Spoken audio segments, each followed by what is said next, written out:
If a flight is operated by another airline company, it's called code sharing and is a pretty common thing in the modern aviation industry.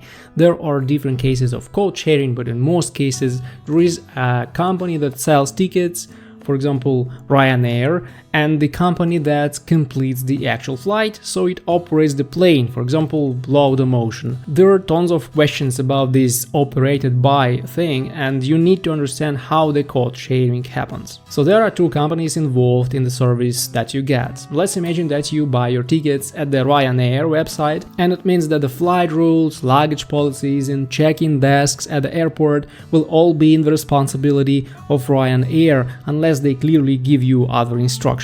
If you need a refund, cancellation, or you need to edit the details in your ticket prior to your flight, you will be contacting Ryanair in this case.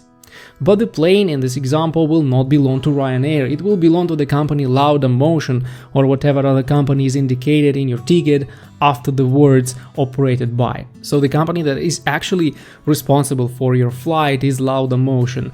The pilots and the stewards will all work for Laudamotion company. Still, it's pretty interesting that if you have a problem during the flight and want to get compensation, you will need to send your request to Ryanair, and it will be their problem to investigate the case with Laudamotion and pay you compensation or go to court with you if they disagree. Also, it's quite interesting to know that there are various types of code sharing flights. Sometimes the company just doesn't have a vacant plane, or there was a technical problem and they will hire another company to operate the flight for them. But it's also possible that several companies are all selling tickets to a certain flight. For example, Qatar Airways operates the flight from London to Doha, but you may buy the ticket to the plane from various companies including British Airways, Qatar Airways, KLM or even United. You will still be using Qatar Airways service, but the price for a ticket may dramatically differ depending on the seller of the ticket. However, the first way of code sharing, when companies just hire other companies to help them out,